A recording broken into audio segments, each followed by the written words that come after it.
Hi, everybody. Hello. Hi everyone. I'm going to have to drink fast to get through my 4 beers in an hour and a half. Yes, late breaking news. We're going to do part 1 and part 2 because Dr. Steph is back from her latest adventures, and we'll be doing something with her on Saturday is the plan.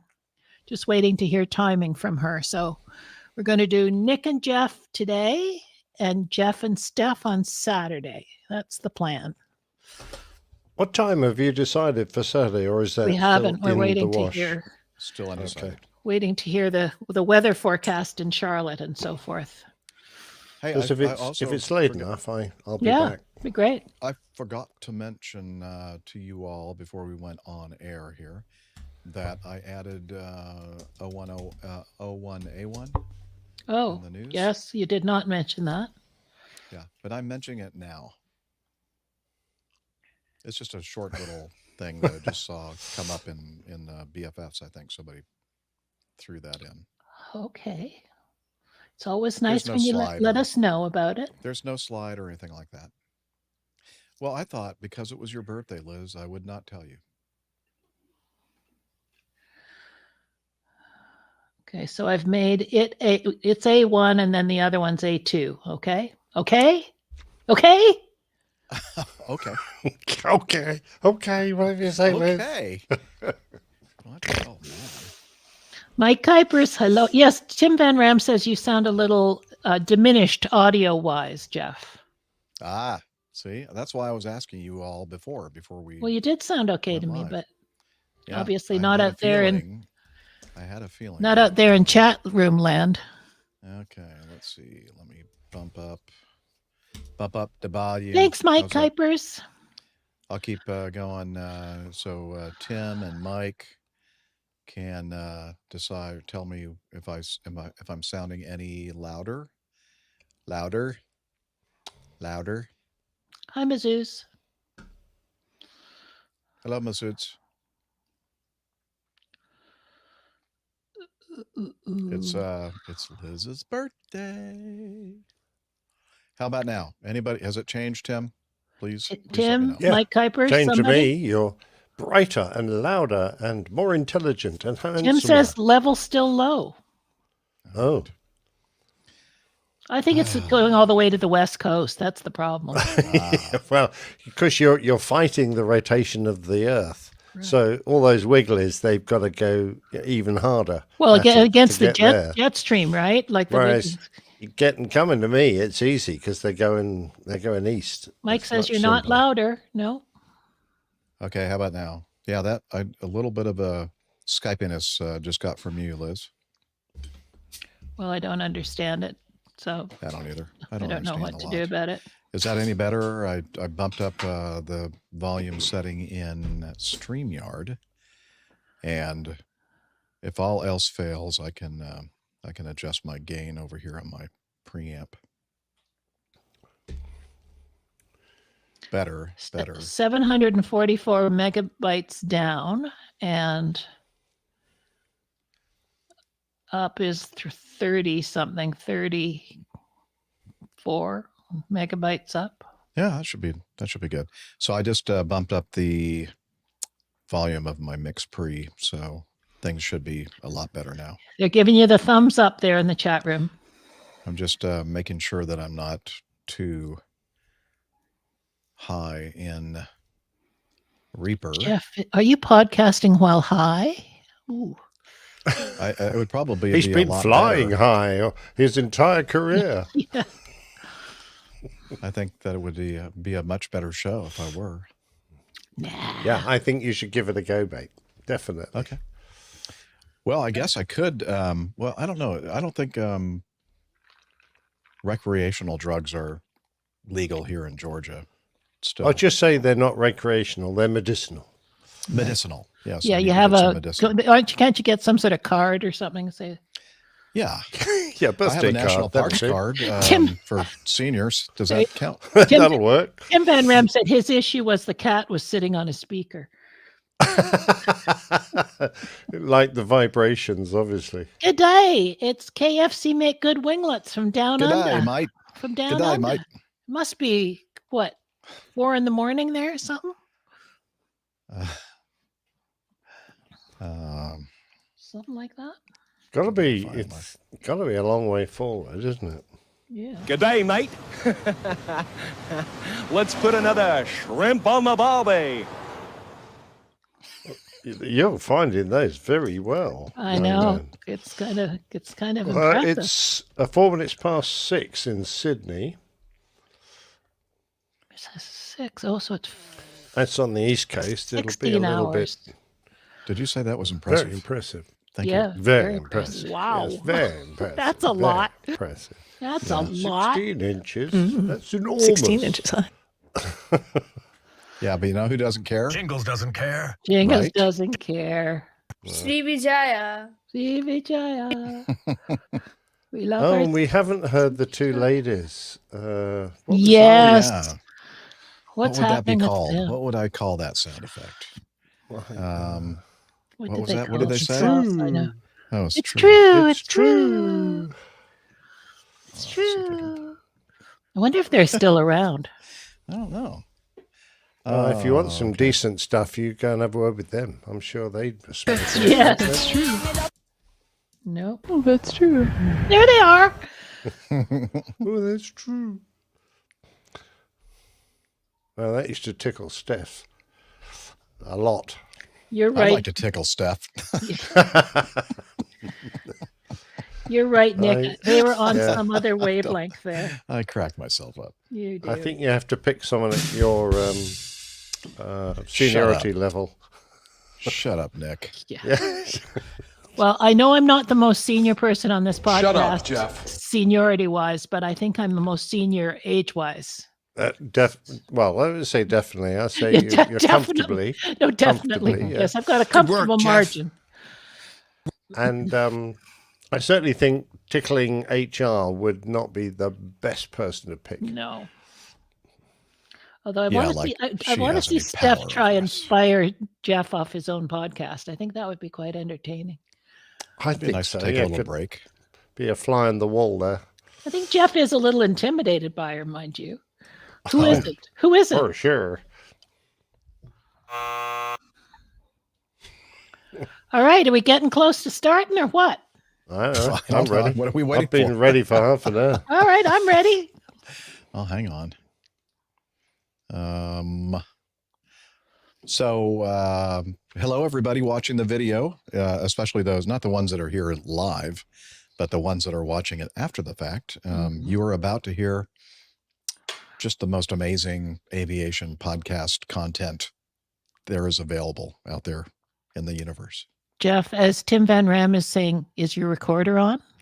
It is on. Okay. Thank you, Tim, for the reminder. So you've Yep, recorded that boast for posterity, have you? I have. I've prosperity.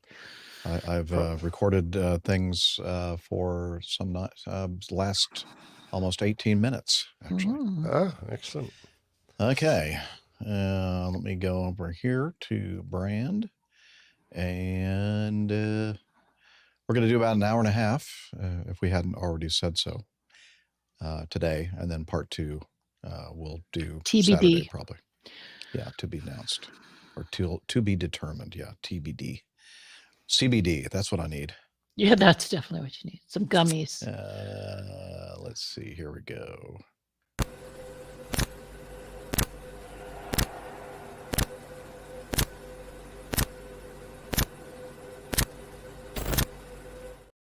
You're listening to the Airline Pilot Guy Show. The view from our side of the cockpit door. WAPG. It's the Airline Pilot Guy. Airline Pilot Guy, episode 609. Yeah, he's up in the sky. It's the Airline Pilot Guy. Hello, you're listening to the Airline Pilot Guy Show. The view from our side of the cockpit door. With your host, Captain Jeff, broadcasting live from Studio 1A at APG headquarters in Roswell, Georgia. Today's show is recorded on the 7th of March, 2024. Yeah, he's up in the sky. It's the Airline Pilot Guy. Put your light and he's flying by. With the Airline Pilot Guy.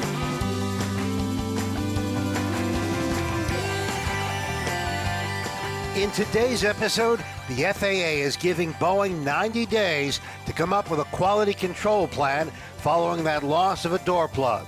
And the final report on an Emirates flight forced to reject the takeoff at high speed because of a runway incursion. Also ahead, more news and your feedback. So get all settled in. Tray tables and seat backs in the upright and locked positions. Electronic devices powered on. I'm Radio Roger, and Flight 609 is ready for pushback. Thank you, Radio Roger Stern. He's an award-winning TV and radio reporter, currently at the #1 all-news station in the nation. 1010 wins on 92.3 FM in New York City. Welcome to the Airline Pilot Guy Show. It's an aviation podcast covering the latest in aviation news and answering your feedback. I'm Captain Jeff, former U.S. Air Force pilot, now newly retired airline pilot with 24,000 hours logged over a career spanning 42 years. And joining me today from in Hartford, Hereford, and Hampshire. Professional photographer, former RAF, RAAF fighter pilot, retired Airbus A330, A340 captain for Virgin Atlantic Airways. It's Captain Nick. Hi, Jeff. Those are impressive numbers, almost as big as your waistline. Great to be back on the show. Thanks very much. Thanks. Well, my waistline is certainly not 24 inches, neither is it 42 yet. And also joining us to kind of be the adult in the room from her studio in Toronto, Ontario, Canada, retired financier and aviation enthusiast, spreadsheet master, and our producer, our birthday girl. It's Liz Piper. Hi, everybody. Happy birthday, Liz. And I Happy think Nick wanted to birthday, sing a little Liz. something for you. Happy birthday to you. Squash tomatoes and stew. Bread and butter in the gutter. Happy birthday to you. Yay. Well done. Well, you know what? I think that we can do better than that. Oh, Don't you? surely not. Oops, that's the wrong thing. I just hit the flush. 16 inches. No, here we go. Wait. Also in the shower today is a special group of folks that's going to play a little bit of accompaniment for me. So here we go. Come on. Oh, thank you. Happy birthday to you. Happy birthday to you. Happy birthday, dear Lizzie. Happy birthday to you. Ah, yeah. I remember 7 years ago today, I was there on your birthday, Liz. You And were. I don't even think I knew it was your birthday You when I didn't? arrived. No. I didn't. But anyway, we had a wonderful lunch and a great time, and can't believe it was 7 years ago. Okay, that's good. Okay, get back to the I didn't bathroom have with to go Hillel. to church to listen to you sing. Yay. What? I said I didn't have to go to church to listen to you sing today. I thought you didn't have the courage to hear me sing. And I'm No. like, oh, okay. Anyway, Very nice job, Jeff. thank you very much. Oh, thank you. Thank you. All right. My pleasure. So, Have a good show. okay. We'll try. Have you Let's already do some. played? You did already play? Yeah, yes, you did. Okay, yep. All right. Did you Are we good? already play Roger? I guess you did. Yeah. Oh, yeah. I guess I Wow. wasn't paying And attention. how old are you now, Liz? You're starting to Okay. fade. Yeah, I'm checking out now. Bye. It's okay, Liz. Go take your nap. poor Liz. Starting to lose it already.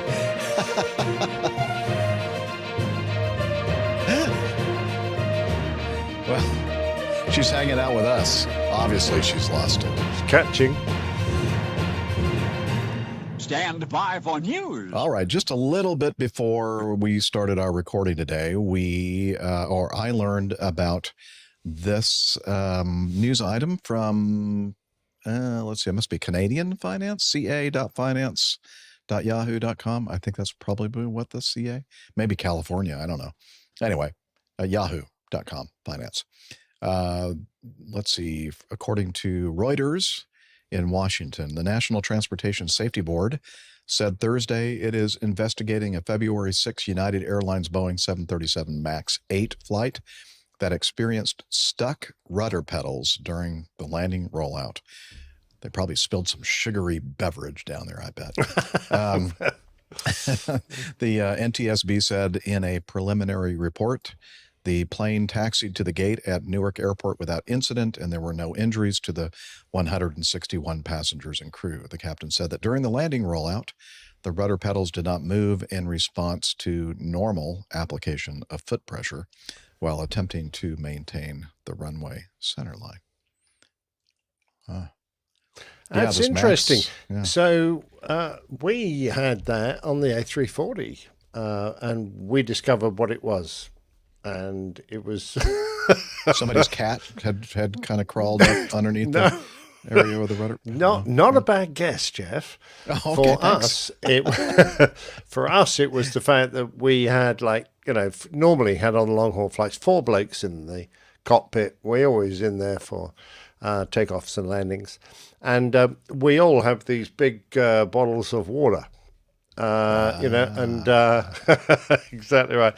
The guys who were in the seats, they've got a special little stowage down, and so long as they use that, they remain fairly secure. But often the guys in the back, and sometimes they just dumped them on the floor by the jump seat. And of course, when you land, you bang the reversers in and hit the brakes.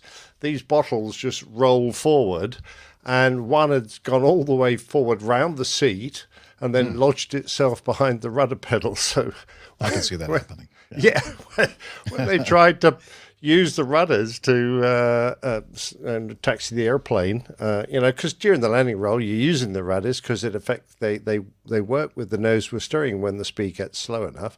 So it's just a natural thing to steer with them on the runway. They could hit this bottle and they stopped working. So we had, for my entire 25 years with Virgin, we used to have these regular crew notices that came up saying, and don't forget. Right. Don't forget the water bottles. Yeah, water bottles in proper stowages, please. Stowage. Anyway, Proper I'm not stowage. suggesting that's what's happened, but it's actually during the landing run, it's quite easy for foreign objects to move forward, and that's a commonplace along the floor behind the rudder pedals. You'd think, though, that they would, before they'd make any kind of a report, they would just make sure that wasn't the cause, Well, you'd think so, but I think the first time they did it, an engineer, after they left, and it was the engineer who discovered the water bottle. Oh, they didn't see it. Okay. No. It's dark down there, and you've got to get on your hands and knees to have a look. And, of course, what pilot wants to do that? Oh, we do that every time before each flight. And we were on our knees praying. Absolutely. Yeah, well done. So I looked up to see if it was perhaps on the Aviation Herald, but I guess because they didn't declare anything, that's probably why it's not on Aviation Herald. But anyway, should I do 1C next?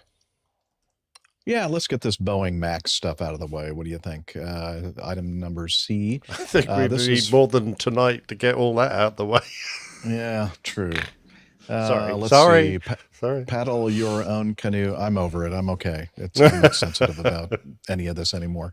Let's see. Paddle your own canoe. FAA orders Boeing to come up with action plan to address quality control issues within 90 days, and Boeing in talks to reacquire Spirit Aerosystems, or Sprit Aerosystems, if you'd prefer.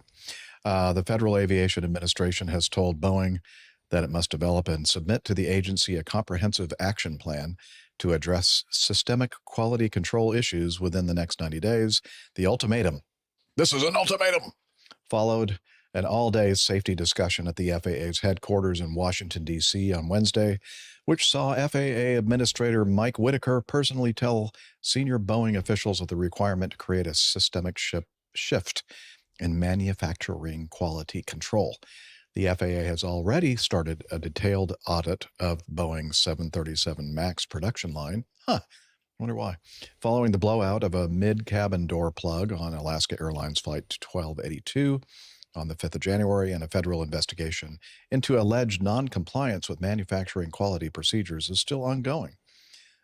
Here's a quote. They are cracking the whip, Liz. I can hear it now.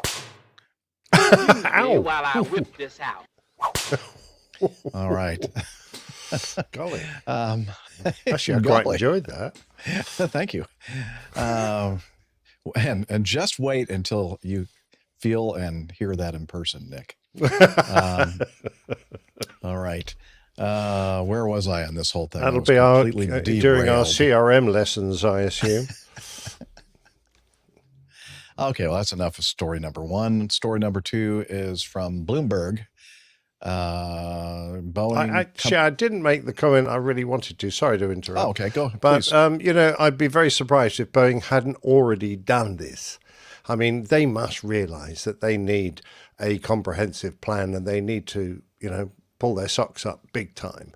And if they haven't already seen the way it's going with the FAA, they must be blind, because, the writing's been on the wall for a while now. So it wouldn't surprise me if they had it all done now, and they could probably present it to the FAA tomorrow. At least I would hope that a company with their level of expertise and, their fantastic history would already be going, time to face it.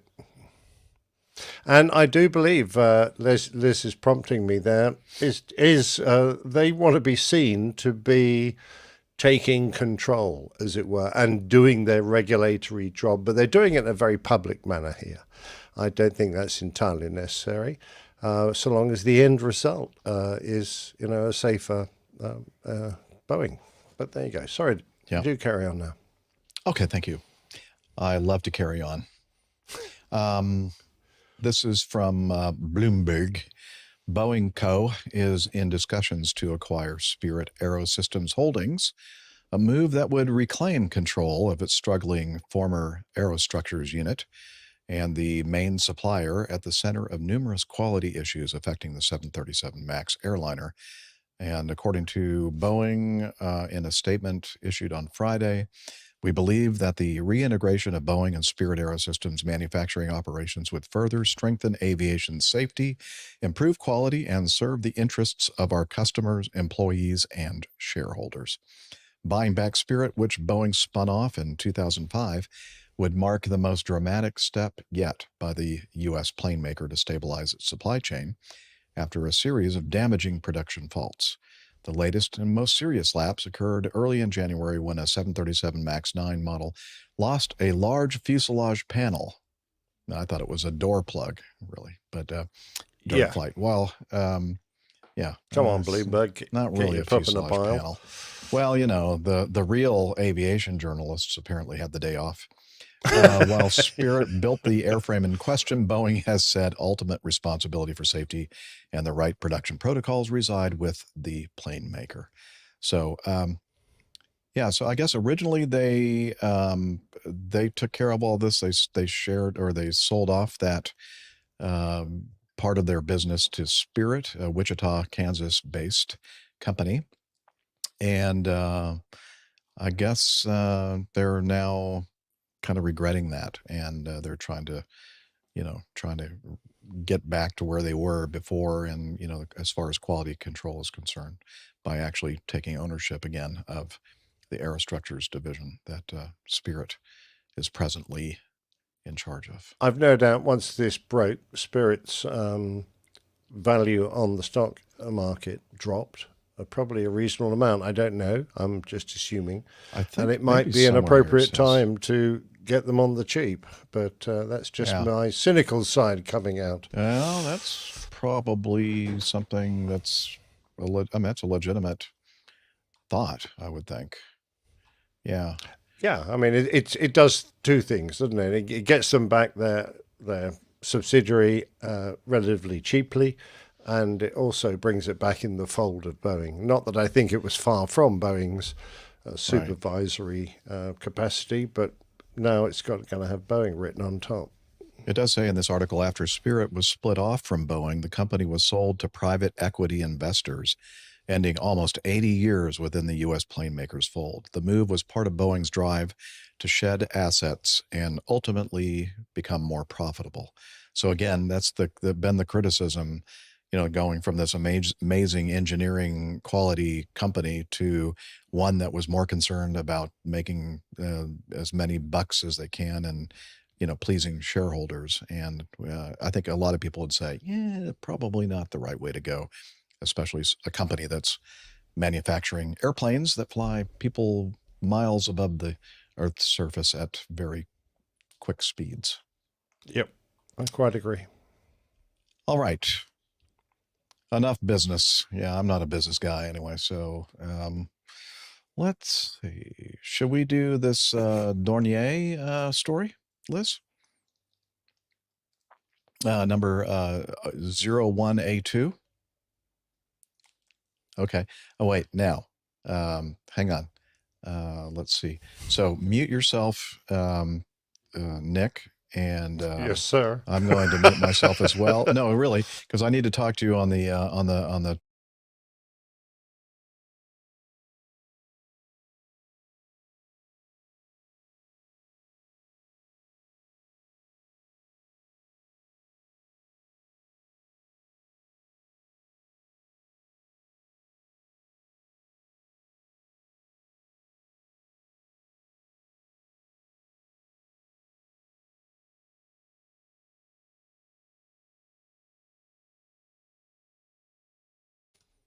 Okay.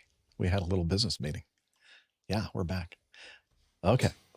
This is from aviationherald.com or avherald.com. It's a final report. An Aero VIP Dornier DO228 registration Charlie Sierra Delta Victor uniform performing a scheduled flight from Villarreal to Viseu. I have no idea. Viseu. Viseu. Portugal, and further on to Cascais in Portugal, with 11 passengers and 2 crew, skipped the scheduled landing at Viseu due to weather conditions and proceeded directly to the next scheduled destination at Cascais, performing a visual approach to their runway 17. The aircraft joined a left downwind for runway 17, turned final, and was on short final about 100 feet above the ground when a seagull impacted the left-hand engine. I would say that the Dornier impacted the seagull, actually. Anyway, the left-hand engine immediately stopped, and the crew did what any other brilliant crew would do.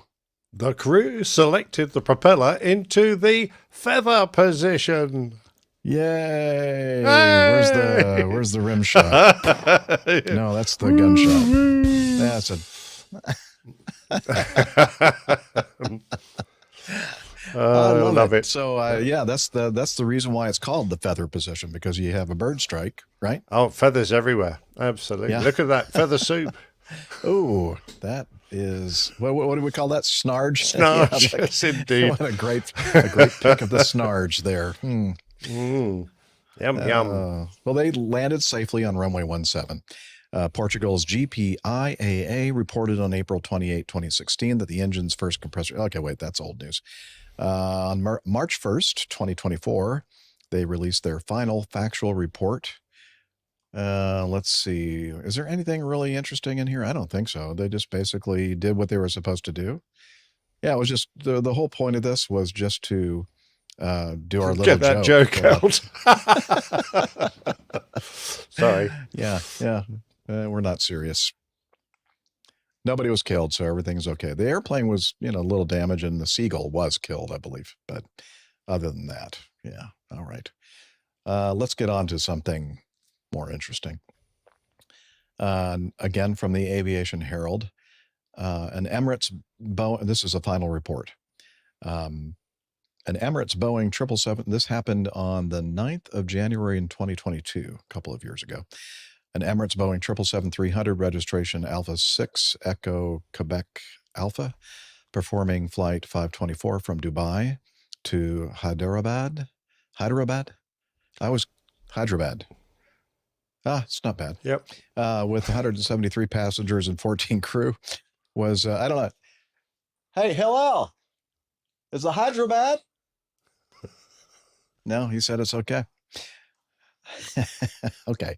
Let's see. Let's get serious, Jeffrey. They were accelerating for takeoff from Dubai's runway 30 right when the crew was instructed to reject takeoff at high speed above 100 knots over the ground due to a crossing aircraft. The aircraft slowed safely and vacated the runway via taxiway November 4 behind the aircraft that had crossed the runway. Let's see. According to information the Aviation Herald received from 2 independent sources, this flight 524 began their takeoff roll without ATC clearance. The final report said the cause was that the causes of Flight 524 flight crew to commence a takeoff roll without clearance were when AIRS, which I believe is probably the controlling tower people, inquired the flight crew for readiness for departure. The crew perceived that as a clearance for takeoff from runway 30. What? like they're just asking you if you're going to be ready for takeoff. They're not saying, go ahead and take off whenever you want.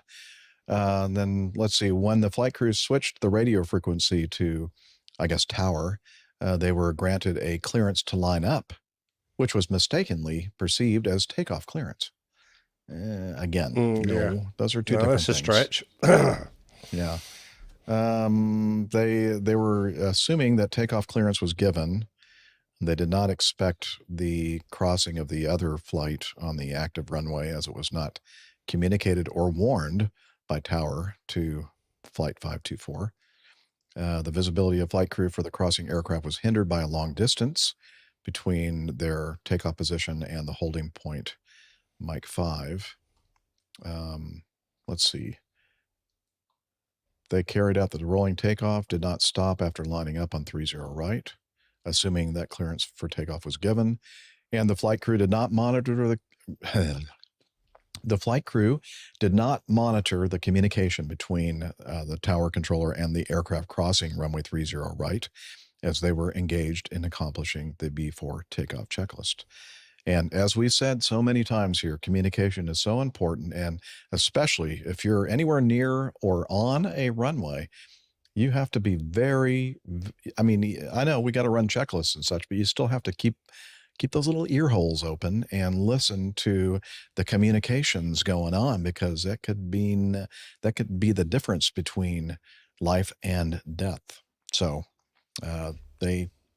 luckily this turned out. Nobody was injured. But, and this is something that happens quite a bit, and it seems to be happening quite a bit more of late. The miscommunication involving flights cleared for takeoff and crossing instructions and all that kind of stuff. People are just missing a lot of this. Maybe it's just me, but it just seems like a lot more of this is happening recently. We are getting a lot of very serious ones, whereas previously, I think they were, if it was just a miscommunication and the controller was on the ball and stopped them nice and early, they'd just taxi them back, reposition. It wouldn't necessarily be investigated in the way this one has. But I think we've had so many really close calls that could have been absolute disasters. Everyone is quite rightly really zeroing on any incidents that's occurring with runway incursions and incorrect interpretation of air traffic instructions at the moment. And I don't blame them, because any of these problems on a runway with 2 aircraft full of passengers is going to be another Tenerife. It's going to be an absolute disaster. Yeah, that's no good. We don't want another one of those. No. One is enough in our aviation history. All right, so people, listen up out there. Pay attention what's going on around you. Heads up and out of your... By the way, it's an interesting dilemma, Jeff. Sorry to interrupt again. The aircraft was around just over 100 knots, I think, when they got the call to stop. I quite like the way the Americans do it. They tell them, cancel takeoff clearance. They don't instruct them to stop. They let the crew decide, because the crew are the only people who understand the energy state of their aircraft. And if they stop inappropriately, they could be on the ground when they strike the other aircraft. If they allow them to continue, they possibly get airborne before they reach the other aircraft. And that is a decision that really only the crew can make, because they know where their likely takeoff point is. The air traffic controller doesn't really know. But I don't know what instructions they were given. I don't know if they were told to abort or told to stop, but it's worth. I think it's worth having the discussion at ICAO. What is the correct terminology to instruct an aircraft that is rolling down the runway and an obstruction appears ahead of them on the runway, and how do you give the crew some leeway to interpret the instruction and decide for themselves whether they're going to be able to get airborne or whether they're going to be able to stop. Anyway, just thought I'd throw that one out there.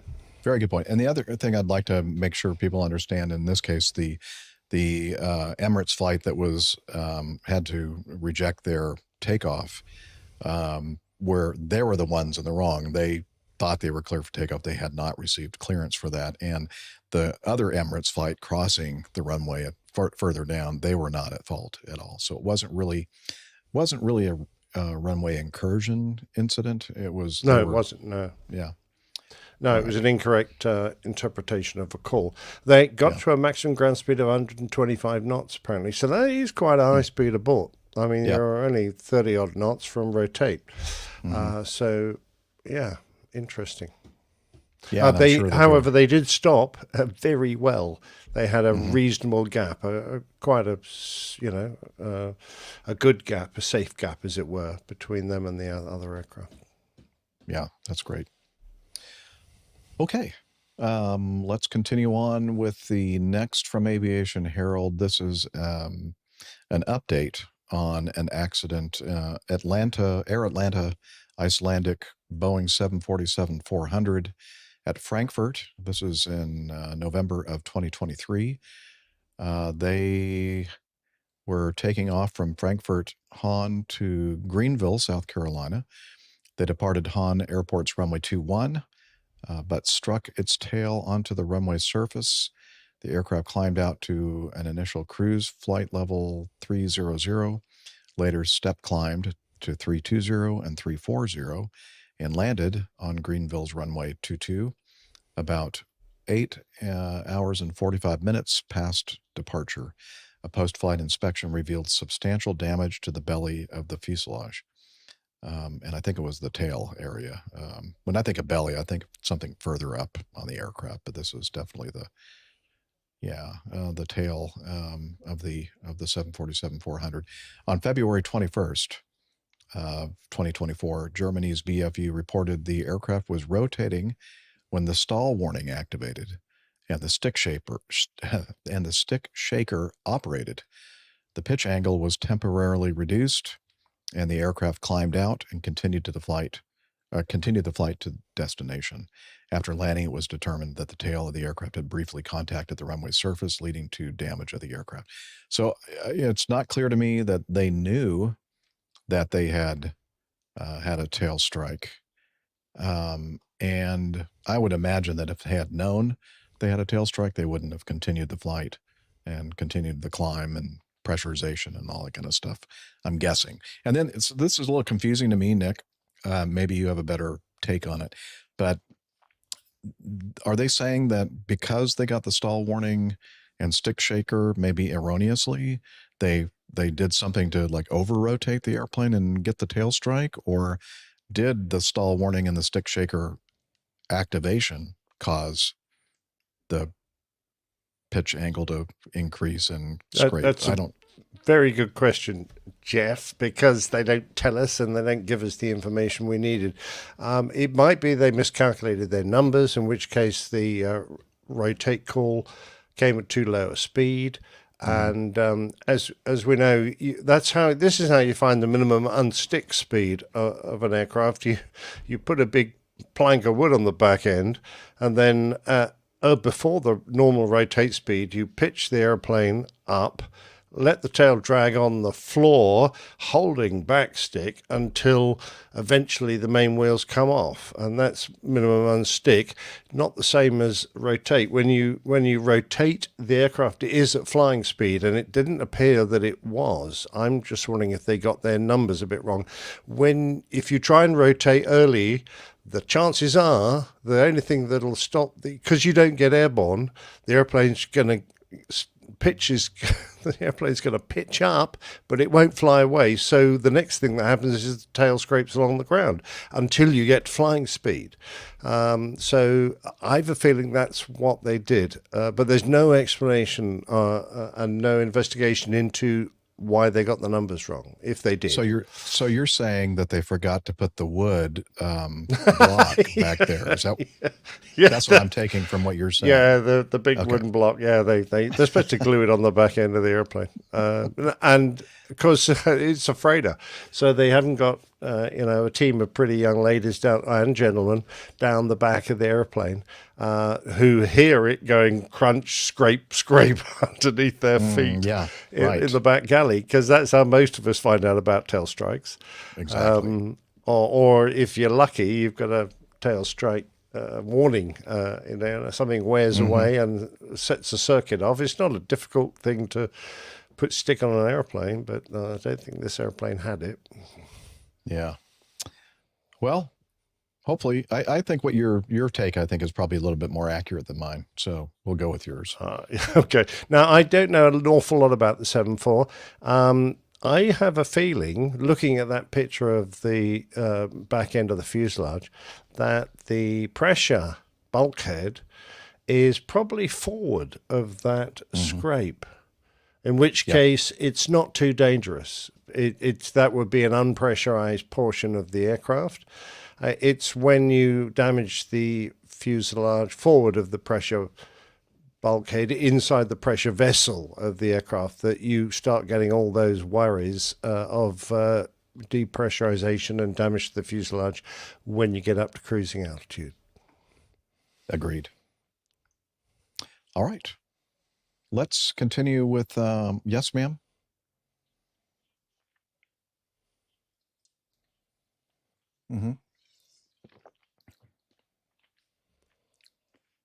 I saw that. Thank you.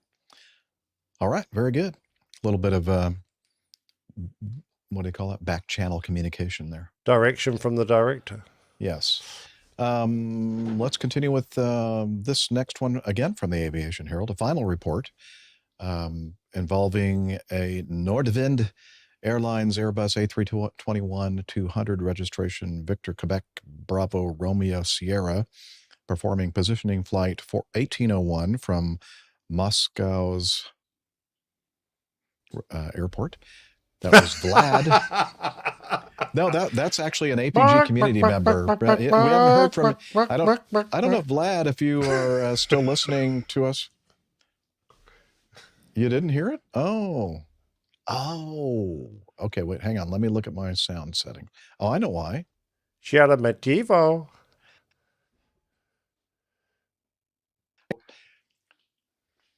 What? Yeah, you stopped. Hello? Yeah, we can hear you now, but okay. No. I guess when I was adjusting the sound settings, I don't know why it would take mine out. Huh. Very crazy. Okay. So, take two. All right, let's go on with this next one from the Aviation Herald, a final report involving a Nordwind Airlines Airbus A321-200 registration Victor Quebec Bravo Romeo Sierra performing positioning flight 1801 from Moscow's airport to... You still didn't hear it. Oh, my goodness. I'm afraid what's going on? Okay, that's on. Okay, well, I don't like this. Yeah. I'll do it. I can pronounce it. Okay, but I wanted to play Vlad. You remember Vlad, the controller, Yeah, the Russian I know. controller? He sent us all these sound I'll files. be indistinguishable from Vlad. Okay, well then I'll insert his sound over the top of yours. Hope you don't mind. Sure, Vlad. absolutely fine. Vlad will be glad. All right. So I'll just start with the sentence. Nordwind Airlines Airbus A321-200 registration Victor Quebec Bravo Romeo Sierra performing positioning flight 1801 from Moscow's. I am Vlad. Listen to this. Sharabativio. Perfect. I don't even Vlad will even know the difference. I'm sure he won't. Wow, what a mess this is going to be trying to clean this up. To Antalya, Turkey, with 7 crew was on approach to Antalya's runway 36 center at about 7:40 local time, but touched down hard on the runway. Yeah, I'll say about 2.65 G. Ouch, ouch, ouch. About 2.65 G above limit. So I don't know if that means, well, maybe that's just the actual G force. Anyway, that's a lot. The crew initiated a go-around. The crew observed attitude and navigation indication problems were observed. Wait a minute. The crew were observed. That was a bad sentence. Smoke developed in the cockpit. The crew donned their oxygen masks, declared Mayday, and performed a low approach to runway 36 center to have the underside of the aircraft, including landing gear, inspected for any structural issues. While climbing out after the low approach, both main hydraulic systems failed. Yikes. The crew declared Mayday a second time and performed a visual approach. Just in case you weren't aware, we are Mayday. We're definitely about to die. They performed a visual approach landing on runway 36 center. The aircraft was unable to vacate the runway and stopped. The aircraft was shut down. For the last time ever. Yeah, a post-flight inspection showed both nose gear tires deflated. The nose gear strut had been pushed through the cabin floor. That's how you know you've had a very firm landing. Wow. Yeah, look at that. Wow, that is just not good at all. Man. And let's see, the fuselage, all in the area of the nose gear, showed significant creases. Russia's embassy in Antalya reported that there were no passengers on board the aircraft, only because they all ran away. Only after that, only crew, according to the local office, because they were a positioning flight. Okay, so where's the? I'm scrolling down. Where's the meat of this? Because it's a final report, right? Didn't highlight anything here. Okay.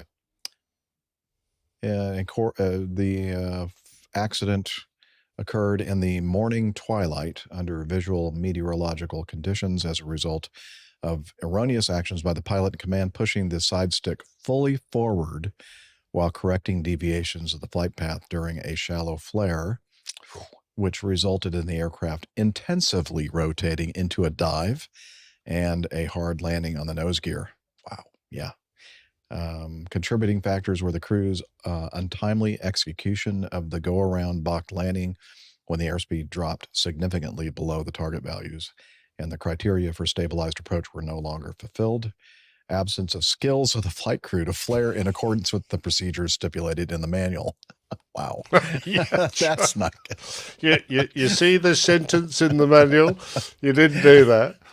Yeah.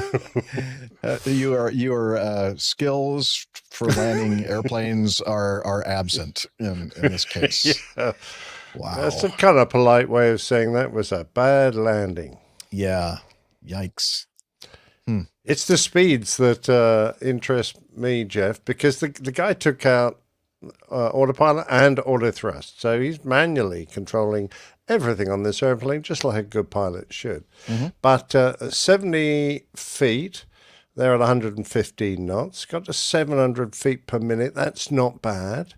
They crossed the threshold at 30 feet with 113 knots, only a couple of knots slower. Descending through 20 feet, the pitch had increased to 5.5 degrees nose up, but they only now have 109 knots. Now, I don't know what the VREF is for this aircraft, but I don't think it's much adrift of 135, 140 knots, even if he's very lightweight. In which case he's considerably below his VREF, the speed he should be at touchdown. with the speed trending to further reduction. And that's when the captain provided this large nose down input, which he lowered the nose at 9 degrees a second.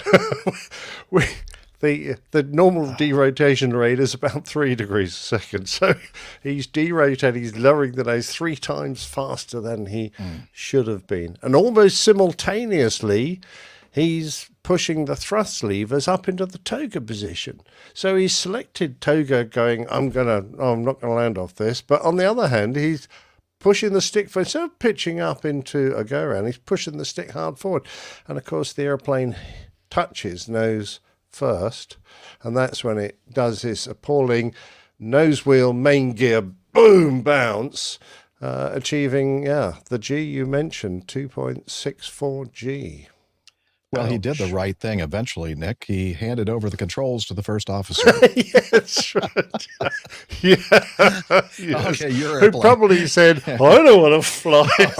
No, you're a plane. I don't want it. Exactly. Yeah. You've just broken it. Why do I want to fly it? Because it's going to look like it was your leg and your landing. That's why. Oh, Lord. Wow. I mean, the list of things that went wrong.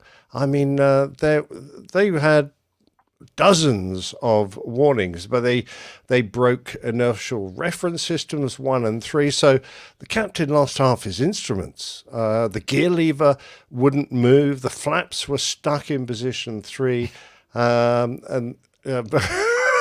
They had avionic smokes indications, so then I've got to wear masks in this appalling emergency they put themselves. Oh my gosh. I really do kind of feel for them in the subsequent circuit they had to do. It must have been pandemonium on the flight deck. Well, this happened in January of 2020, and the airplane is still on the ground. No, I'm just kidding. I don't know where I don't know if they scrapped the air. But where are the crew? Where's the captain? That's what I want to know. Yeah. Wow. Yeah. Who said Gulag? Yeah. It's definitely a firm landing for sure. Okay. Yep. Oh, okay. We have some comments from the Peanut Gallery, huh? Neil Lawrence says, not Nick, but Nikita. Flawless. Oh, he loves your Russian I'm always rushing around. Yeah. Now let's hear your Boris Badenov impression. Yeah, that's from Tim. And again, Neil, all those Russians you intercepted and you didn't practice the accent? Oh, he did. That was a perfect accent. Neil, what are you talking about? I thought that was, That's why he was selected for these intercepts. Yeah, absolutely. Oh, dear. Yes. I thought you'd appreciate that, Peanut Gallery, but obviously not. They've been let down again.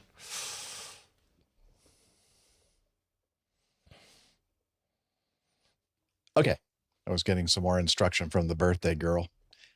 We're gonna drop down to and do 50 push-ups. We're gonna go to item J, 01J. Oh, do I have some video? Yeah, hang on. Yeah, I do. Hang on. Okay, right there. And then at the appropriate time, you can add that to the stage, and then I'll hit return. And let's see, let me go back and get the other thing here so I can see what's going on. Okay. This is from PYOK, Paddle Your Own Canoe. A retiring Lufthansa A380 captain. Huh. We know somebody that's retired, 380 captain, retired. Anyway, this one, I don't think it's the one we know, waves goodbye with controversial wingtip maneuver during takeoff from Los Angeles.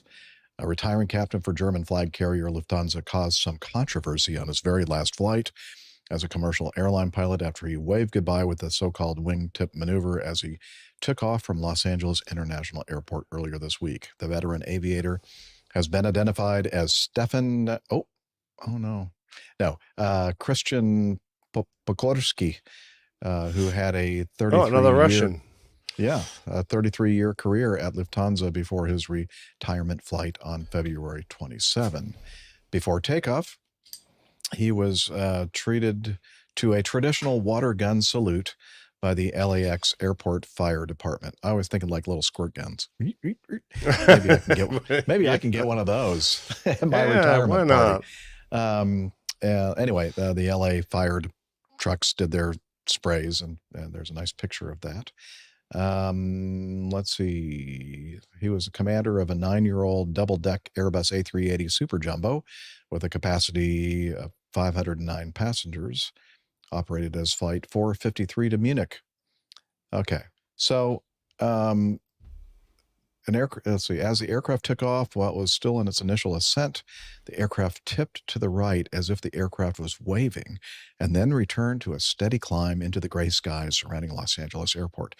Some social media commentators joked that the retirement is meant to be the captain's last flight, not the last flight of all the passengers on board. Oh, come on, please. Yeah. Others quickly pointed. So basically, we're thinking like, oh, this just must have been horrible. Yeah, terrified everybody. Terrified. I mean, I'm terrified just even thinking about pressing the little play button here. But here we go. Let's hang the bloke. We can't fire him, so let's execute him. Rolling down the runway. Uh-oh, it's getting loud.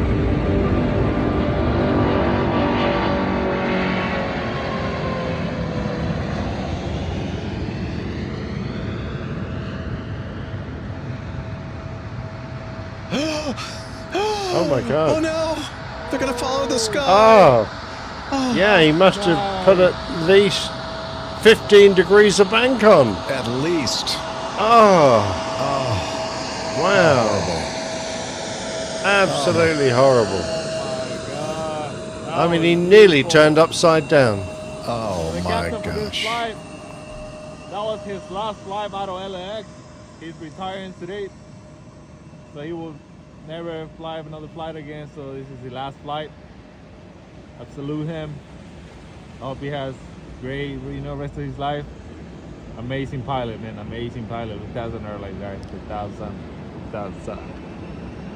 He almost killed everybody on board that last flight. Tim Van Ramp says normal departure from Oshkosh. Yeah. I mean, that come on. Yeah, that maybe 20 degrees of bank at the most. I mean, come on, people. That's nothing. That was I think he was trying to avoid a flying squirrel or something. Yeah. A seagull, yeah. Yeah. He heard about what that seagull did to that other airplane, that Dornier. What a nothing burger. Not sure right there. what to say. It's such a benign maneuver. He dropped his left wing 15, 20 degrees, and then he straightened, and then he might have dropped his left wing just a little bit, or whether that was the beginning of the turn for the departure, I don't know. But please, folks, what are you trying to do? Get a life. Yep, that's a big old nothing burger right there. Yep. All right. Okay, let's get to know us if we must. Here we go. Well, you can get to know Jeff.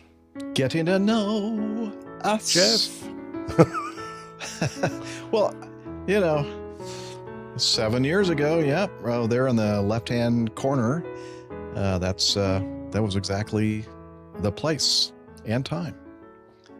Follow us. I think that's the restaurant that is saying, but hey, it works for us too. 7 years ago, that was a great time. My nice little lunch with Liz, producer Liz, and happy birthday again, Liz. Hope you're enjoying your day. And let's see, Nick. Now I know that you're not just sitting there in the house not doing anything, or I'm assuming that. I guess you were a little under the weather earlier in the week.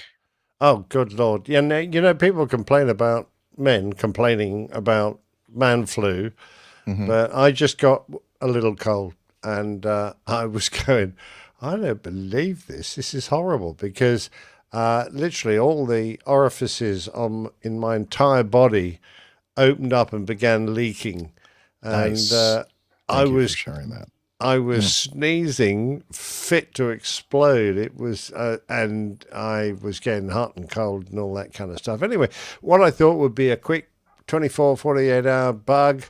Oh, geez, it hung on and on and on. And even now I'm still snuffling, sneezing, and, it's gone on for way too long. But it's over. But sadly, I wasn't really in a fit state to do anything sensible during the preceding week. I've just been, I walked the dogs when I could and helped Jilly out when I could, but most of the time I was just in bed sleeping and trying to get over it. Yeah, you did. You created I cover did do art the for cover us. art. Yeah. Yeah. And by the way, I love this cover art. This is just beautiful. A lot of detail. And so tell us about this this scene. Well, we got some good suggestions, but on the last show, 608. So it was really all about tow bars. If you remember, somebody got airborne in King Air, was it, with his tow bar still attached, and you were talking about. No, it was an Eclipse jet, I think. Ah, is that what it was? Yes. Yeah, that's true. You were talking about the sort of little reminder you had to check before you started taxiing that you had the tug, you could see the tow bar, and you could see all the personnel. But I thought it was better illustrated to the tug, tow bar, and troops. Yes. So from now on, if ever you tell that story again, you have to say that one. Okay. Okay. Tow bar and troops, brilliant. that in my hip Which pocket is now. engraved on the bar of this scene. So I asked Mid Journey to give me a picture of a couple of pilots leaning on a bar, drinking, and that's what they I love gave their me. uniforms. Very. Well, it's the APG. It's the Vladivostok branch of APG. And I think they look pretty smart, actually. They've got the APG symbol there over your wings, and the one there on the right looks surprisingly like you, Jeff. He looks surprisingly intelligent. I don't know how you managed to make me look intelligent like that, but thank you. Appreciate that. Yeah, the fingers. Yeah, are actually, even you've right. got the right number of fingers. You're drinking a beer, and you've lined yourself up with a cocktail. I know, for I'm your quite a drinker. next one. Yeah, you do. You've got 4 bars on your shoulders. You're looking very good, actually. Well, I'm waiting for the ladies to show up. That's why I have all those drinks there on the bar. That must be it. And you're obviously on your second beer. I think that first one was probably a shooter, was it? I don't know. Probably tequila. Yeah. Your companion is listening very attentively to you. And you're in this beautiful wood-paneled bar. It's stacked floor to ceiling with drinks. Very impressive. But the bit that I spent a lot of time on was the pub sign, which is hanging. I love it. From a tow bar, which is suspended over your heads. There's a big old aircraft tow bar there. Yeah. And underneath that is the sign, and it's called the Tow Bar, which I think is a great name for a bar. That is a great name. We should I open wonder up if a bar. anyone been, any of the aviators we know, been to a bar called the Tow Bar, because I reckon it'd be great. It would. That was actually a genuine pub sign. Yep. And I put the APG insignia on. Of course, the tow bar's upside down, so the writing's upside down. So APG at one end, and at the other end we've got 809. 809. Wait a minute. 809. Look, next week's even going to be more fun because it's 609, isn't it, next week? Yeah. So, yeah. So it would have gone either way. Yeah. Yeah. Oh, I yeah. love that sign I was managed to amazing. sneak in. On the top of the sign is a bloke standing behind a rotary engine holding the propeller, and he does look like Captain Pugwash. He looks a bit like a well-bearded pilot there with his cap on, a bit Pan Am-ish. I love the BYOT. Bring your own tow bar. Yeah, that was one of the suggestions. BYOT, bring was your my own suggestion. tow bar. Yeah. That was a good suggestion. Brilliant. Yeah, I think Liz came well, up with there the you drinking at the go. tow bar. Yeah. Excellent. And then Nick Camacho thought that you should have like actual toes somewhere in the. Yeah, I this didn't manage to thing. do I'm that. thinking I was we feeling all pretty went, rotten. No, Camacho? No, that's not a good idea. I couldn't do that. I'm No. very sorry. Yeah. Out of interest, the Mid-Journey put it into a kind of an aircraft fuselage. So there's actually a window on the side there where you can Oh, I see thought the you did sky. that. No, that was Mid-Journey. interesting. Popped that in there. Well, I asked Nick if this is what the bar looked like in the Airbus A340 that he used to fly for Virgin. But Very similar. Very Yeah. similar. And that would definitely have been me back there having a beer during the flight. Yeah. yeah, you know what? I don't know about Wow. you, but I would love for the interior of my motorhome to look like that. So I think we all would. Jeff, we'd all come and join you inside your RV. Can you imagine the police pulling me over and inspecting the inside? Go, what's going on in here? Yeah, exactly right. Would you have a drink? Come on, I'm on my third. Indeed, yeah. I put a hook and a ring on the pub sign because it's what's that all obviously about? the tow bar. Well, that's for kind towing? of what an old-fashioned tow bar would look like in my imagination. Okay. And what else? That's about it. I mean, I might have snuck something else in there, but I can't remember right now. Yeah. Yeah, No, it's a well, masterpiece for it sure. was fun. Thanks very much. Enjoyed that. Next time, I hope we got some good ideas, but 609 is going to be a very interesting one. I'll bet. And Neil says, that bar? That's what the flight deck looked like in the A340. Oh, very good. Love Very it. good, Neil. All right. All right. Well, okay. So first, right off the bat here, I have to make a correction. Mea culpa for sure. Yeah. So I went into a long explanation of this whole thing because occasionally I'll say at the very end of the show, Talons Douglas. And now Glenn did mention, I'm sorry, what? Oh, yeah. I'm sorry. I didn't know what you were saying.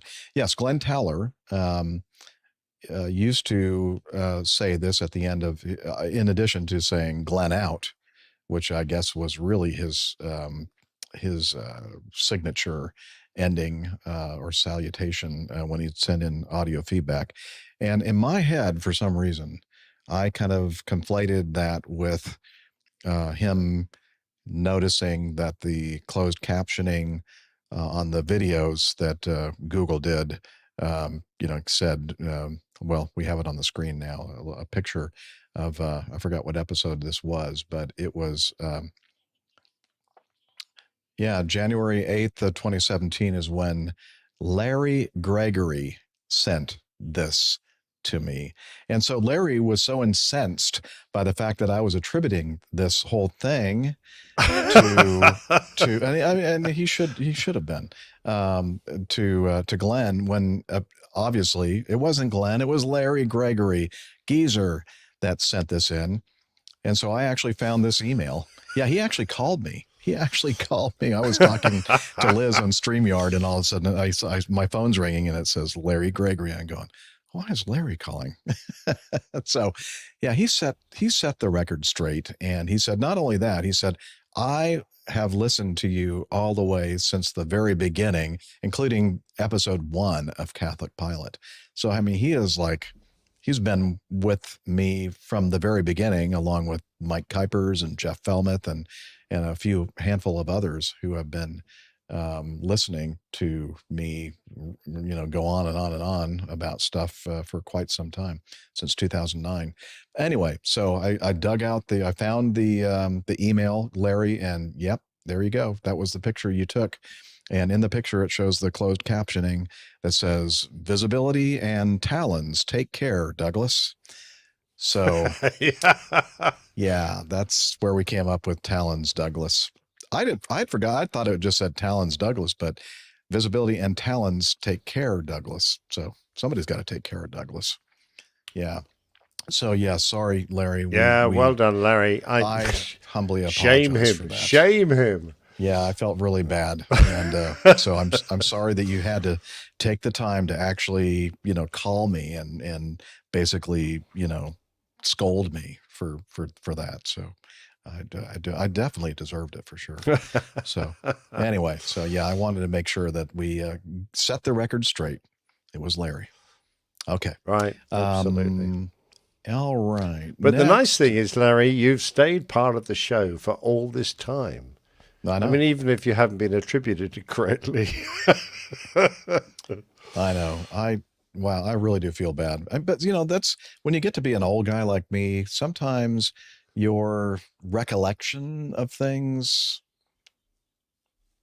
Yeah, I know. Like, look at Liz. She didn't even realize that we had played Roger's intro at the beginning of the show. Wow, I'm not that bad.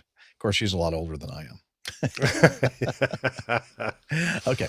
So next would be we have a meetup coming up just a few days. It's Thursday, Friday, Saturday, 2 days.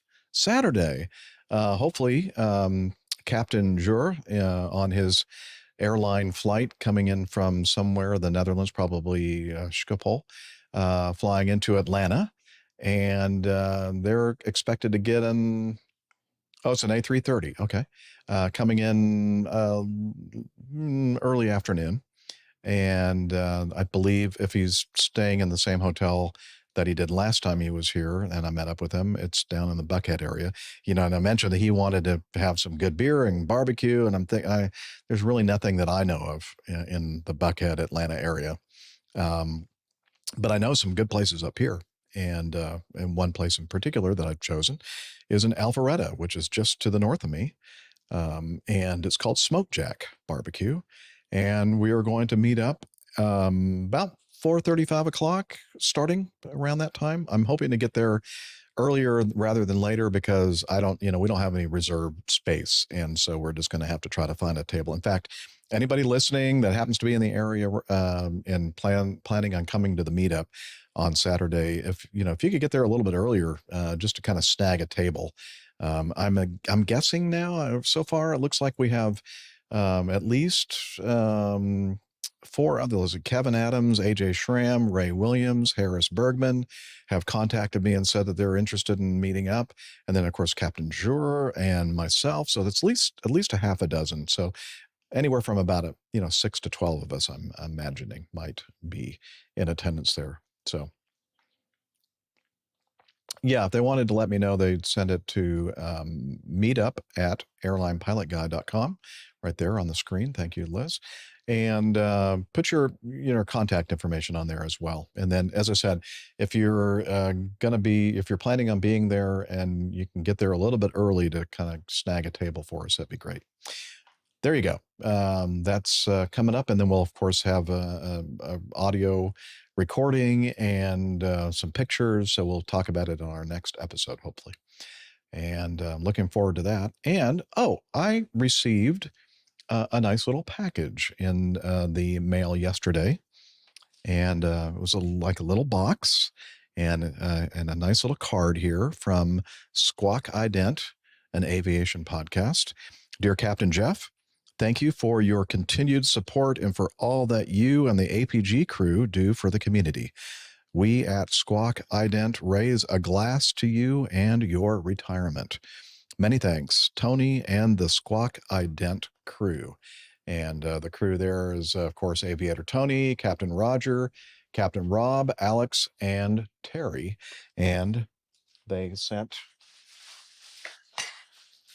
a nice Squawk Ident t-shirt, still in the packaging. And best part is Squawk Ident coffee mug. I'm wondering if I can put this in the dishwasher. I bet I can. Oh, it's not rubbing off, so I think it's good. And this is kind of a surprise to me, honestly. I didn't know that I was going to be a host on their show as well. Look at that. Oh, wow. There's the handsome man himself. Yeah, I'm part of their crew.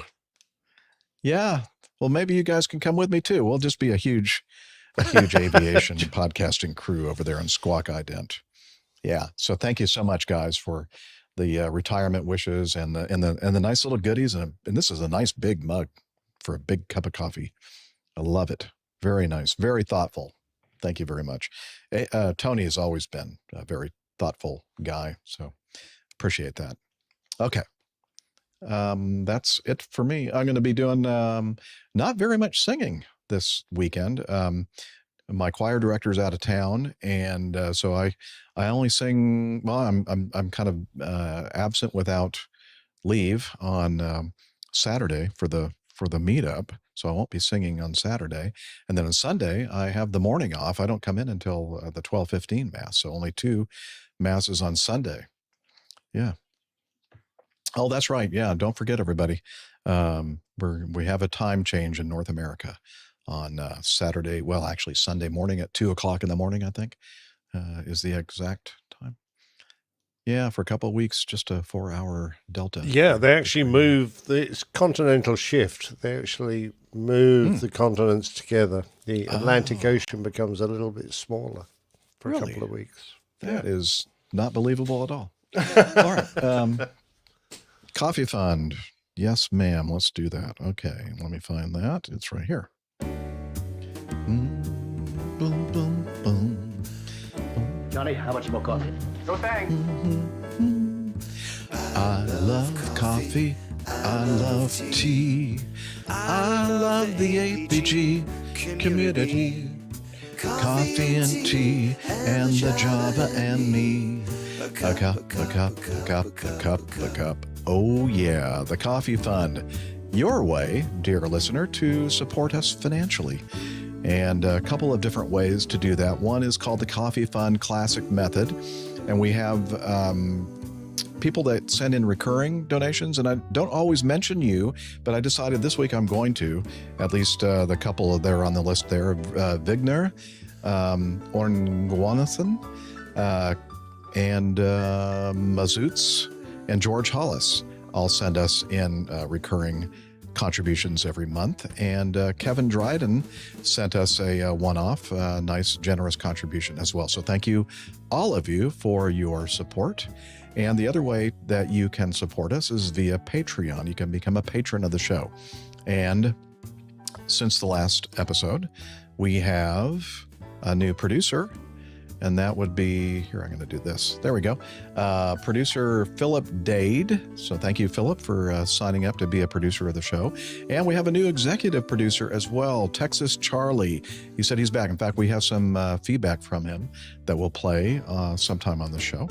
And so thanks, one and all, for being contributors to the Coffee Fund. And if you want to learn, again, more about that and join this great group of folks, head over to airlinepilotguide.com/coffee. You'll be glad you did, and we will too. Yoo-hoo. All right, let's go back to this layout. So there we go. And feedback. Yes, let's go right into it.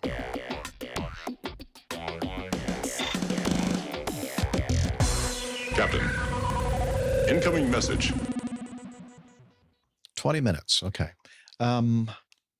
So let's cover 13 first, because we think that Dave Lieb is still with us here in the live audience. And we received some Atlanta meetup follow-up from David. Greetings, APG crew, Jeff, Nick A, Nick C, Dr. Steph, Miami Rick, and awesome producer Liz. Wow. He knows how to get his feedback read, doesn't he? Yeah, he does. Uses that adjective, positive adjective, always helps. I just listened to the latest show, 608. Was thrilled to hear not only our audio from the meetup, but also the wonderful mention of Rebecca's album. Thank you so much, Jeff, for including that in the show notes. You're welcome. We really had a wonderful time. I just wanted to say thanks again for making the trek down to the Renaissance Concourse Hotel to get together with us. No problem. It was only a 35-minute drive or so. It's pretty quick. I know many in the community have been there, especially some for the APG Live 500th show. However, to anyone who has not experienced this hotel, I highly recommend it. Getting a runway view room with a balcony is an amazing experience and definitely worth the extra cost, which really isn't much more than the standard rooms. On the day we checked in, we ordered a bottle of wine. A bottle of red came later. Sat on our little deck and drank wine while watching all the activity there at Hartsfield-Jackson International Airport. I was definitely in my happy place. I was pleasantly surprised as Rebecca was really getting into it, especially the maintenance activity in the area right in front of us. Of course, I had Flight Radar 24 up, that app, and she kept asking about all the departures and arrivals. I think someone is catching the syndrome. Oh, excellent. Uh-oh. Well done. Yeah. Let's see. She's definitely looking forward to hearing Jeff's and everyone else's voices in our kitchen or living room very soon. So hi there, it's Rebecca, the kitchen hey, ghost. can you hear us? Yeah. Testing. Hello. Turn the taps off, and you'll better hear us properly. Yeah.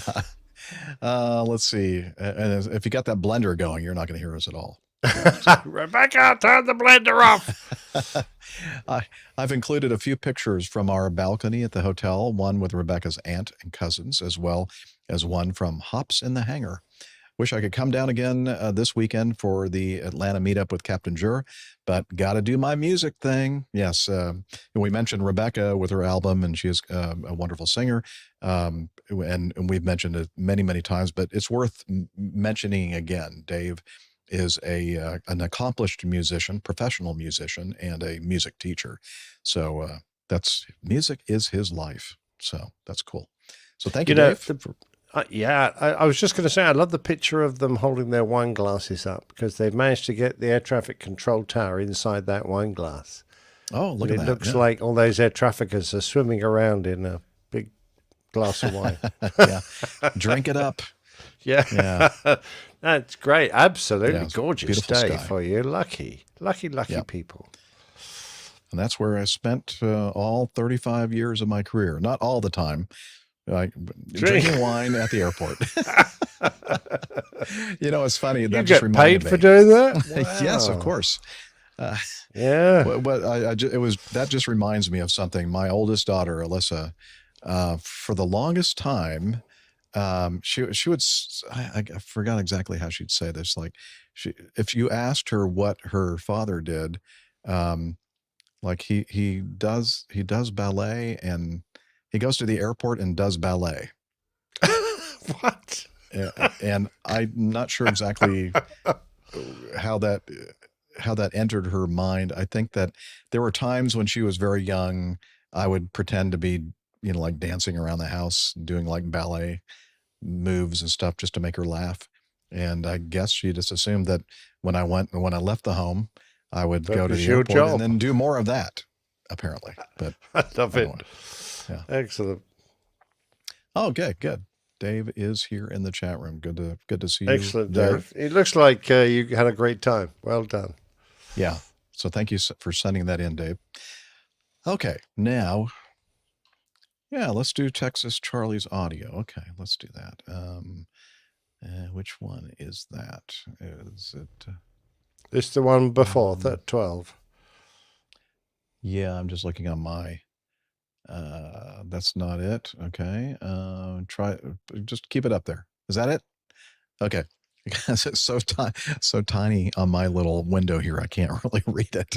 I need to do something else to help myself in the future. Okay, here we go. This is some audio feedback from Texas Charlie. Howdy, crew. This is going to take about 5 minutes, so if you have to pee, pee fast. It's been over a year since I last sent in feedback. Turns out that the natural treatment for the APG syndrome is life itself. About 18 months ago, Mom's dementia began progressing quickly, leading to the need to find her a skilled nursing facility, and a few months later, to attend to her eventual passing. Needless to say, I dedicated my non-work time to her care until the end. By that time, I'd pretty much stopped listening to podcasts and reading, as my free time was very limited. But just like chickenpox, the APG virus hides in waiting until the host immune system allows for the reemergence and then bursts out with a vengeance. So, I'm back, One of the reasons that my av geekiness was revived was the Apple TV Plus series, Masters of the Air. If you're not familiar with the show, we follow the World War II 100th Bomb Group of the American 8th Air Force in eastern England as the new B-17 crews come together. They develop tight friendships, experience the horrors of war and violent death of close friends, and inevitably we see the survivors pray that they will make it to their 25th and final scheduled mission, just to have their crew tour extended to 30 missions and almost daily ingress into the heavily fortified enemy territory. It's an extraordinary bit of filmmaking, but what really got the avgas in my veins flowing were the scenes of the bombers in tight formation flying straight and level while surrounded by flak and enemy fighters who came at them from all angles, not unlike a swarm of angry bees, but those bees can cut you in half. And then there was the Flying Fortress, now alone after losing every other bomber in her group, dodging, flying, and shooting more like a Spitfire than a bomber, as they ran for their very lives. Today, if we're lucky, we might see a single B-17 flying in an air show. 80 years ago, there would have been dozens of bomber groups flying a single mission, shading out the sun as the aerial fleet passed overhead, leaving contrails in their wake as they flew out to their objective, and smoke trailing from burning engines as the remaining bombers flew home. Spotters would see sunlight streaming through man-sized holes in wings and fuselage as only the genius of Boeing engineers could hold these flying wrecks together. These airmen were in their late teens and early 20s, flying tail draggers without pressurization, the only heat coming from electric suits, and with oxygen and altitude coming from tank, hose, and mask. These bombers were outfitted with very limited armor, located only in strategic areas, and the crew equipped with 1 millimeter thick manganese steel plates as their personal body armor worn over their clothing and gear, armor that was not effective against 20 and 30 millimeter cannon fire, and of course ineffective anywhere that was unarmored, such as the unprotected area of airmen's bodies. I know APG isn't specifically purposed to talk about the brave and noble pilots and crews of the flying armed forces, but whether yesterday or today, these are the people who put themselves in harm's way for us, flying these machines that move at sometimes unimaginable speeds and always in the face of danger, whether conducting drills or in anger. From the in-flight refueling specialist to the command pilot, these are airmen of the top order. So to you, Captains Jeff and Nick, and the current and veteran armed forces pilots and crew listening in, I thank you for your service, and I envy you for being part of an unforgettable flying team. But I don't envy you for the part where you get shot at. I'll leave that for the amazing men and women of the flying armed forces across the world. Adios and hasta pronto from Texas Charlie. I'll try not to make the next feedback a year and a half from now. Thank you, Texas Charlie. That was very nice feedback. And yeah, condolences at your mom having to go through that illness and then ultimately her passing. But we're glad that you've gone through all of that and you're back with us. Very poignant words, though. Thanks very much indeed. And I have no doubt that the serving men and women around the world who do the fighting in the air forces, and let's just remember it's a very small portion of the people in the air forces that actually go and face battle, and they do so very bravely. So yeah, I'm sure they appreciate your good words. Yes. All right, we're going to try to do at least one or two more here before we end part one. And I think we'd start with 4 from Pedro. And he said, hey guys, another close call for analysis. If this helps someone, it's worth sharing. So he's referring to the incident that we talked about on the last episode of the TAP Airbus A320 incident that happened in Copenhagen Airport. And so he has a video here that we're going to just play a little. It's quite a long video, and we'll just play a little bit of it here. And so here we go. This is, yes, that's it. And we'll see coming in from the left side of the frame, you'll see the TAP A320 come into view. Under landingen valgte piloterne at afbryde landingen for at gå rundt. Piloterne oplevede, at flyet ikke steg og accelererede som forventet, og at det i lav flyvehøjde kortvarigt var vanskeligt at bevare kontrol over flyet.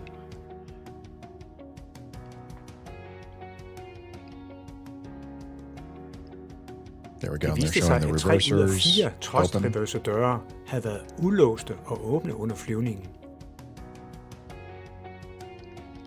Okay, so obviously this is not in English. This is in Danish. I could understand every word. Could you? Did they say something about ordering 2 beers and my friend yeah. will pay? Yeah, indeed. I thought that's the only way that you would actually understand that. Well, I've got my beer right here. Thank you for asking. Sure. So as I said, it's about a 5-minute, a little over 5-minute long video. It does have closed captioning, so if you're wondering exactly what they were saying, you'll be able to read along with it. But they talk about the investigation into it, and so I thought it was quite interesting to actually see the surveillance camera footage of a couple different angles of them coming in, and yeah, it looked pretty dicey there on that go around. Yeah, with the not comfortable reversers at all. stuck open. Yeah, again, and as we mentioned before, our hats were off to the captain flying the airplane there and not crashing with that situation. Absolutely, yes. It probably, if he'd used that same skill level with his decision making just prior to that event, of course, he wouldn't have had to go through that probably. Right. So that's true. That's true. He put himself in that situation, but having done so, did a good job getting out of it. Well done. Right. Good point. Okay. Also regarding our coverage of this incident, we received this from a Danish person named Sven, and he said, "Hi, oh, this is for Liz. Never mind. Well, okay, you must be." Oh, did she send you gin as well?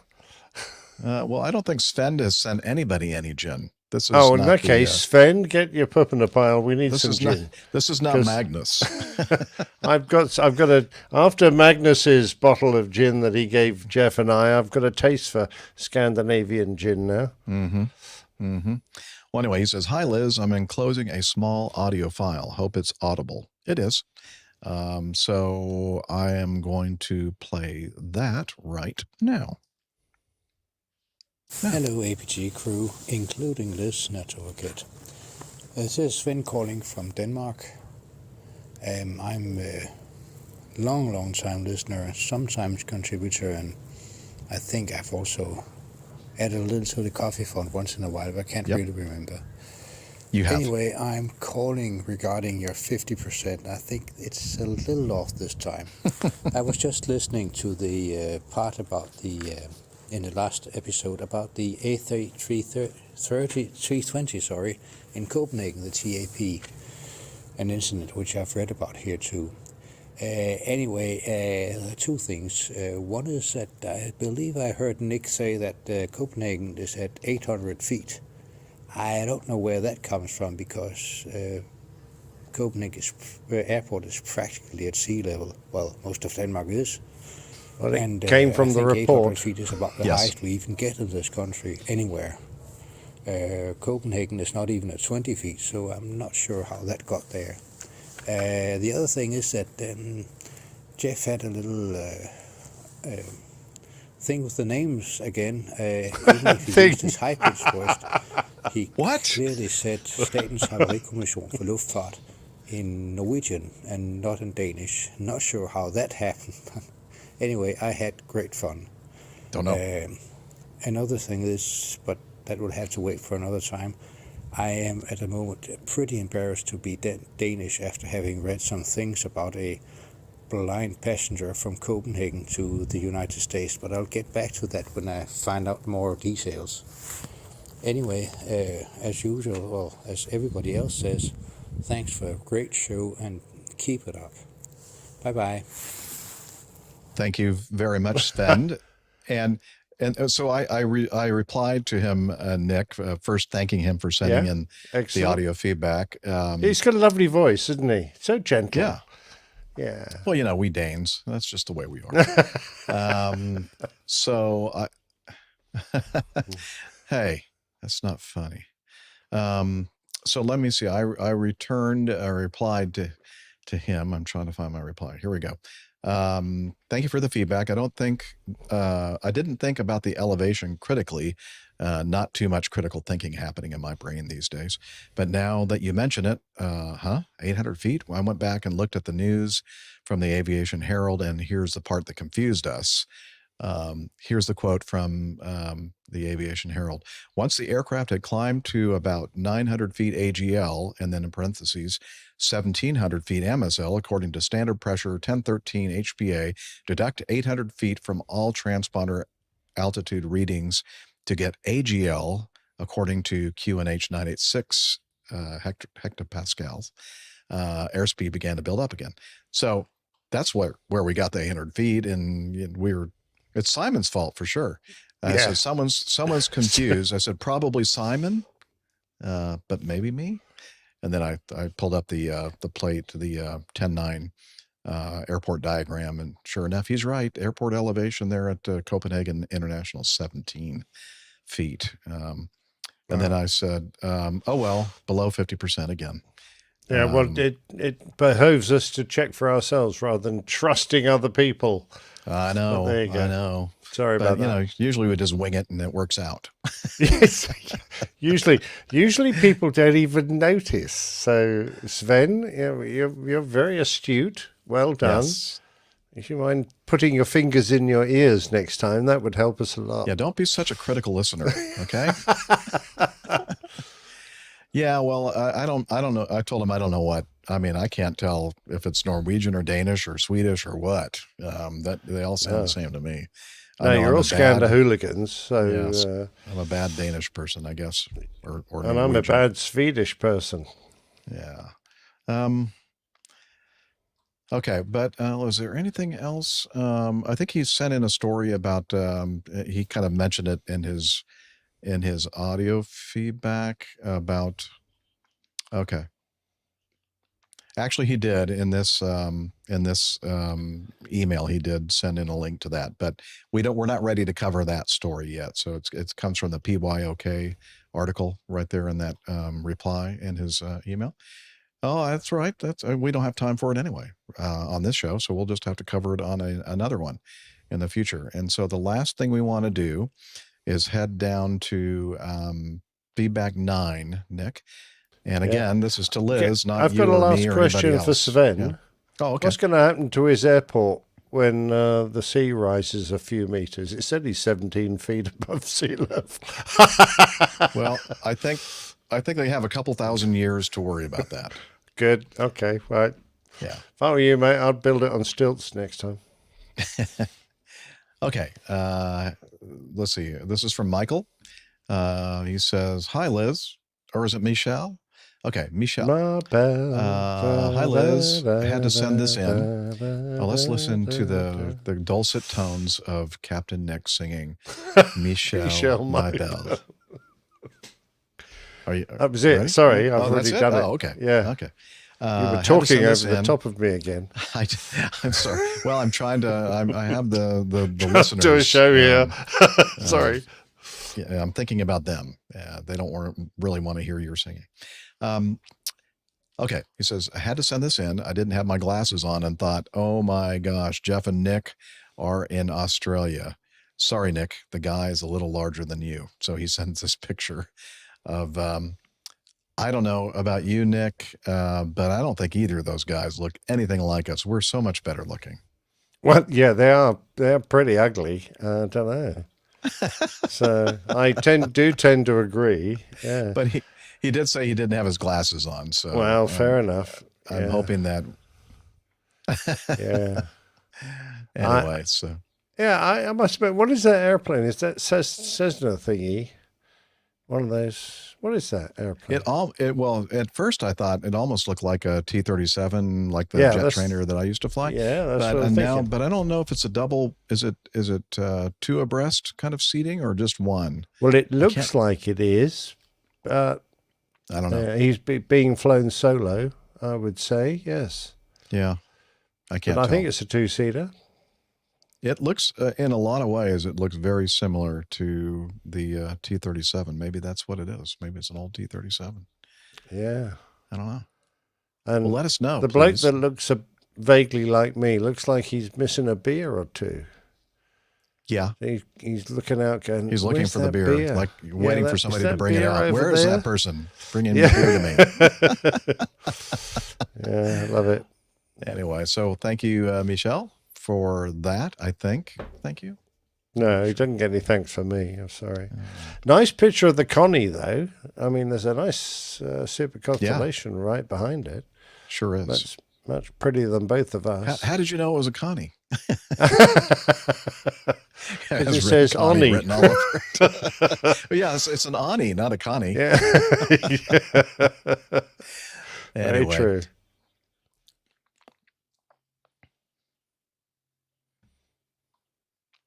Yeah, and maybe Nick as well. We don't know yet. Yeah, you never know. I might just kind of stick my nose in for the second half. Okay, well, I hope you do. And just make sure it's all nice and clean before you stick it in there, all right? Well, I'll give it another blow. Yep. Okay. Yeah, so I guess at this point, we're just going to say goodbye for now, and hopefully you'll continue hearing our voices very shortly. See you later. All right, there we go. Let me hit stop and save all. And yeah, very good. That was good, guys. I think we were only a couple minutes over, and that's fine. That's good. Perfect. So, Nick, just so you have them, I had a couple of suggestions. They're not great for titles, but here you go. Yep. Mayday, landing gear emerging from the floor. Yeah. And the other one was going to the airport and doing ballet. You have to sing it, though. You do. Yeah, I'm not quite sure I get that in a was just my own but... special touch. It's going to the airport and. Oh, wait a minute! No, ballet. I just remembered. No, she said that I do ballet. What does your dad do at the airport? He does ballet and drinks coffee. I forgot about the drinking coffee. Oh, part. I like this. Does ballet? Yeah, he does ballet and drinks coffee. Jeff does ballet and drinks coffee. Right, Mayday gear. What was the rest of that one? Mayday. Landing gear, Mayday, ! Landing gear emerging from floor. Okay. Yeah. Because didn't they declare Mayday like 2 times or something, like Super Mayday? Yeah. Extra Mayday? Mayday. Speaking of that, in one of the news items, or maybe it's one of the feedback items, there's a video where they have a reverser indication in flight. And they start right off the bat. You hear the audio. Well, we're going to talk about it, of course, on the show here soon. But it says Mayday, Mayday, Mayday, and then the controller comes back and says, "Are you declaring an emergency?" Yeah, I must admit, my eyes rolled as I heard that. Can you say that in American, please? Yeah. Really, and then of course he did the standard, make sure you have information Zulu or something like. Yeah, but the guy almost sounded like he was like a new controller to me. Almost, he didn't sound very confident. But I mean, I just wonder what they teach him in training. Even if he is a new, especially if he's a new controller, should all be fresh in his mind. But there you go. But again, it's like one of those things that I've noticed in the last several years here in the U.S. that people are actually using Mayday, a lot more than declaring an emergency. So, I think they realize that it's very effective at silencing everyone else on the frequency and concentrating everyone's mind. Some bloke here has got a life-threatening emergency. Let's all shut up and let him let him get work the it help out. he needs. Yeah. Yep. Anyway, All right. that's all I could glean from the first half of the show. So. Well, since it's your birthday today, Liz, I'm not going to criticize any of those show title suggestions. Yeah, you better not. Let's get this guy out of there. You know, like what are we? So I'm going to add "Happy Oh, yeah. Birthday, Liz" to one of the show titles. Oh, there you go. Suggestions. Yeah. Mm-hmm. Yeah. It's Anyway, not every birthday that you have a show on your no, birthday. it's almost like a leap birthday. Like it's landed on a show day. Like it's Yeah. kind of it's very special. Well, how many beers have you had? I've only had 2. I'm just about to crack my 3rd, but only because I'm rushing. Well, this is perfect time. He's Russian. Yeah, we know you're Russian. We So heard he's you. done 2, and we've done half a show, and he's done 2 beers. So that's why he had 4 beers, thinking That's going to be a very true. regular It's show. perfectly timed. Oh, we could have timed. another title about Nick's Russian. Nick is Russian or Oh, something. yeah. Nicola, Captain Nicola. Nikolai. Nikolai. Mhm. Captain Nikolai. No lie, it's Nikolai. Shemacheva. Anyway, thanks for joining us, everybody, on my birthday. Hooray! And keep your eye out to Twitter and feedback. Once we know what's happening on Saturday, we'll let you know. Excellent. Good job. It's true. Good job, Virgin. Okay. Bye, everybody, for now. We'll see Bye-bye. you soon. Nice to see you Have all a in the great chat room. weekend. Have Hope to a see good some of evening. you at the place, Smoke Jack, Smoke on Jack. Saturday, maybe. Thanks, guys. Thanks, iHall. KFC, make good winglets. Bye, everybody. Yeah, bye, Micah. Bye-bye. All the best.